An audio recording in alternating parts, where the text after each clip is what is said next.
आज अपना काम खत्म करके मैं कार्यालय से निकला ही था कि आधे रास्ते में मेरे परिचित रघु काका ने मुझे रोक लिया। अरे महेश, इतनी रात को तुम यहाँ क्या कर रहे हो? सब कुछ बंद होने वाला है, तुम अभी तक घर नहीं गए? दरअसल मैं कहीं से आ रहा हूँ।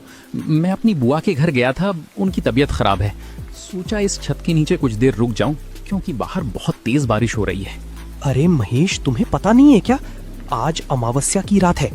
आज रात जितना हो सके बाहर मत निकलो, इसी में तुम्हारा भला है। क्या बात कर रहे हैं? कल मुझे शहर भी जाना है, इसलिए अभी निकलना बहुत जरूरी है। आज रात घर पर भी कुछ जरूरी काम है, इसलिए जाना तो पड़ेगा। देखो महेश, मेरी बात मानो, इस समय अकेले मत जाओ। अरे आप मेरी चिंता मत कीजिए, मुझे अभी निकलना ही पड़ेगा। रात काफी हो रही है। अच्छा, एक काम करो, थोड़ी देर रुक जाओ, मैं दुकान बंद करने वाला हूँ, फिर हम दोनों साथ ही चलेंगे। अगर तुम नहीं होते तो मैं आज रात यहीं दुकान में सो जाता। जब भी मुझे देर हो जाती है मैं यहीं रुक जाता हूँ। मुझे अभी निकलना ही पड़ेगा, रात काफी हो रही है।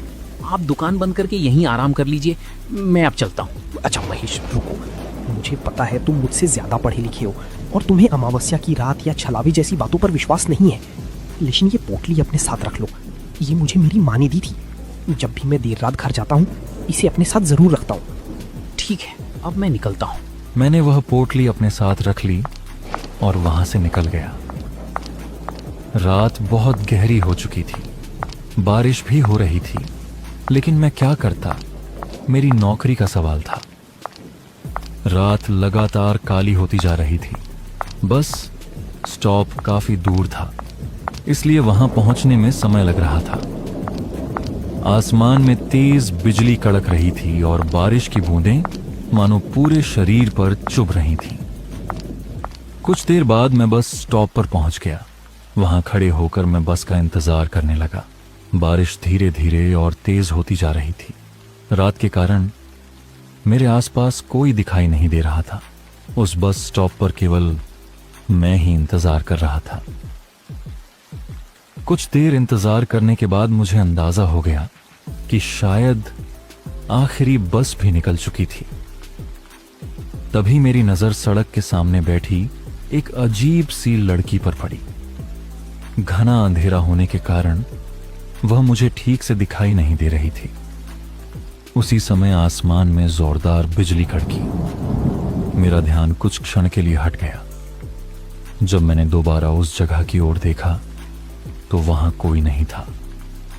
यह देखकर मुझे काफी अजीब लगा। मैं उसी के बारे में सोच रहा था कि तभी अचानक एक लड़की मेरी ओर आती हुई दिखाई दी।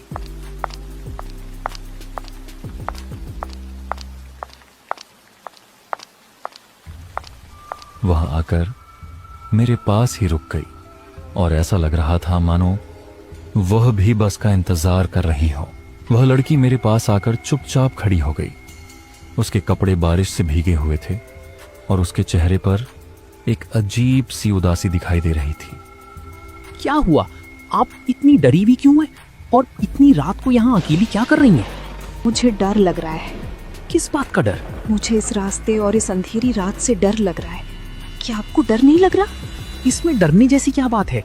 ये सिर्फ रात है और बारिश हो रही है। आप बताइए, आप इतनी रात को यहाँ क्या कर रही हैं और कहाँ जा रही थी? मैं घर जा रही थी और यहाँ बस का इंतजार कर रही थी।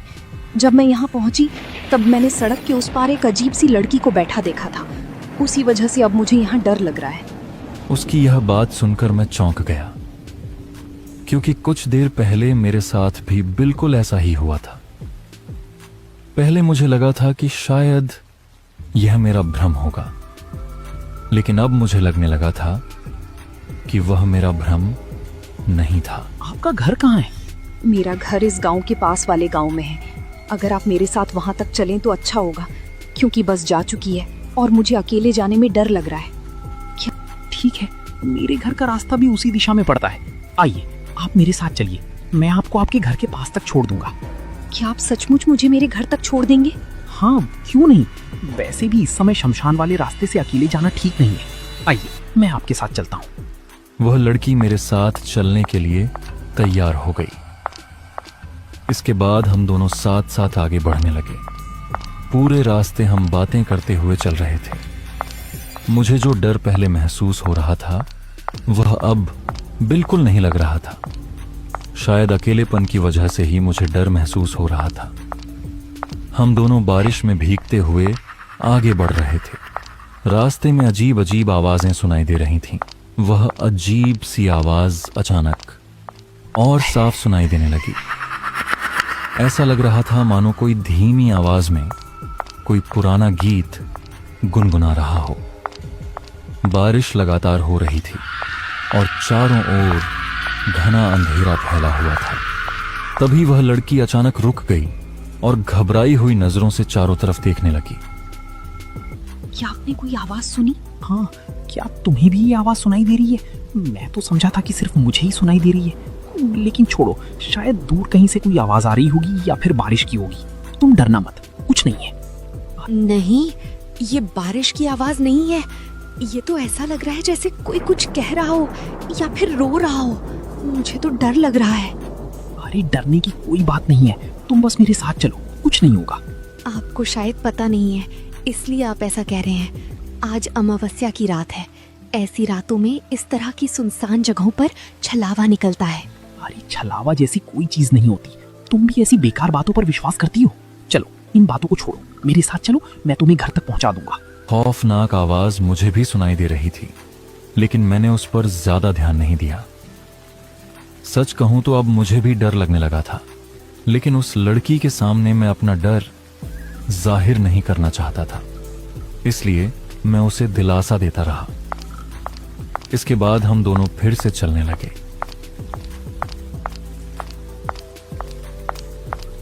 इस अंधेरी रात में इस सुनसान रास्ते पर आपको सचमुच डर नहीं लगता? नहीं, इसमें डरने जैसी क्या बात है? ये सिर्फ अंधेरा ही तो है। नहीं, यहाँ सिर्फ अंधेरा ही नहीं है, यहाँ और भी कुछ है। तुम्हारा और कुछ से क्या मतलब है? मैंने सुना है कि इस रास्ते पर एक छलावा घूमता है, जो लोगों को अपनी बातों में उलझाकर उनका सर्वनाश कर देता है। मैंने पहले भी कहा था, छलावा जैसी कोई चीज नहीं होती। ये सब लोगों की बनाई हुई बातें हैं। आपने कभी देखा नहीं है, इसलिए ऐसी बातें कर रहे हैं। जिस दिन सच में देख लेंगे, उस दिन ऐसा नहीं कहेंगे। लेकिन तुमने अभी तक ये नहीं बताया कि तुमने छलावा देखा है या नहीं। मैंने छलावा देखा है, क्योंकि मैं ही वो छलावा हूँ। उसका इतना कहना था कि मैं एकदम से ठिठक गया। मगर यह क्या, वह लड़की कहाँ चली गई? मैंने इधर उधर देखा, लेकिन वह कहीं दिखाई नहीं दी। अब उसकी बातों से मुझे डर लगने लगा था। मैं समझ नहीं पा रहा था कि वह क्या थी और अचानक गायब कैसे हो गई। मैं बहुत ज्यादा घबरा गया था। मेरी सांसें तेज चलने लगी थीं। बिना इधर उधर देखे ही मैंने चुपचाप आगे बढ़ना शुरू कर दिया। जो व्यक्ति छलावे जैसी बातों पर विश्वास नहीं करता था, अब उसे भी इन बातों पर विश्वास होने लगा था। डर के मारे मेरे हाथ पांव कांप रहे थे। मैं किसी तरह उस रास्ते को पार करना चाहता था।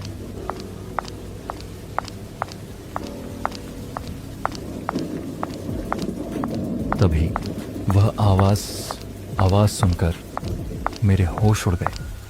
मैंने सामने देखा तो वह लड़की फिर से वहीं खड़ी थी। अब मुझे उससे बहुत डर लगने लगा था। तुम कहाँ चली गई थी? क्या हुआ, आप डर गए क्या? अरे आप तो सचमुच डर गए। मैं तो बस आपसे मजाक कर रही थी। तुमने तो मुझे सचमुच डरा ही दिया था। उसका इतना कहते ही मेरी जान में जान आ गई। लेकिन आप तो कह रहे थे कि छलावा जैसी कोई चीज नहीं होती, फिर आप किस बात से डर गए? उसके सवाल का मेरे पास कोई जवाब नहीं था। अच्छा अब चलें, घर भी जाना है और रात काफी अंधेरी हो चुकी है। हाँ हाँ चलो।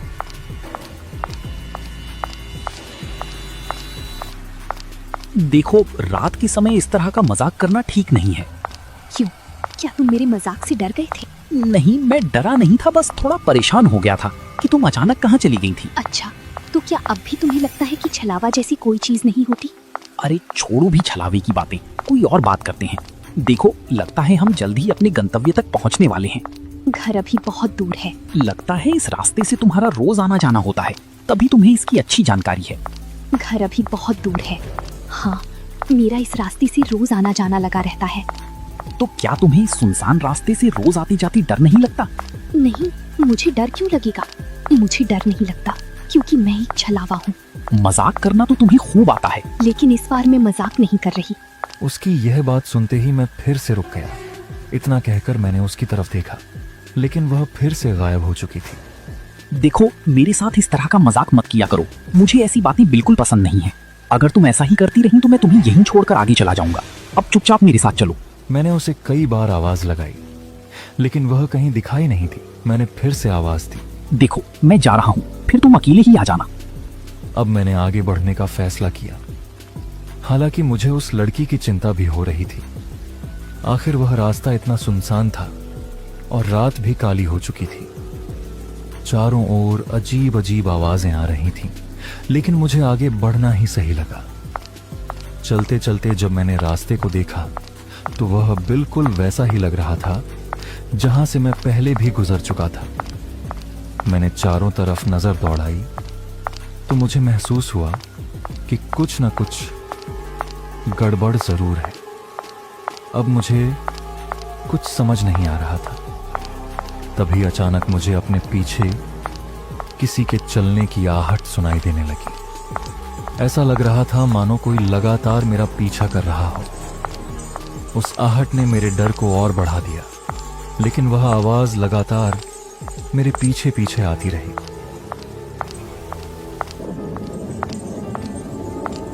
तुम इस छलावे से बचकर नहीं निकल पाओगे। वह आवाज कुछ जानी पहचानी लग रही थी, क्योंकि वह उसी लड़की की आवाज थी। जब मैंने पीछे मुड़कर देखा तो जो दृश्य मेरे सामने था वह सचमुच बहुत भयानक था। वह लड़की पूरी तरह बदल चुकी थी। उसकी आंखें लाल हो गई थीं और उसका रूप किसी खूंखार जंगली प्राणी जैसा दिखाई दे रहा था। उसका चेहरा बिल्कुल किसी भयावह छलावे जैसा लग रहा था। यह सब देखकर मेरा चेहरा डर से पसीने से भीग गया। मैं तुरंत वहां से भागने लगा। मेरे दिल की धड़कनें तेज हो गई थीं। मैं किसी तरह उस रास्ते से बाहर निकलना चाहता था। किसी तरह मैं वहां से निकल गया। तभी मुझे याद आया कि चाचा ने मुझे एक पोटली दी थी, जिसे मैंने अपनी जेब में रखा हुआ था। शायद उसी की वजह से मैं बच गया था। मेरी जान में थोड़ी जान आई और मैं उस अंधेरी रात में उस भयावह छलावे की पकड़ से बाहर निकलने में सफल हो गया।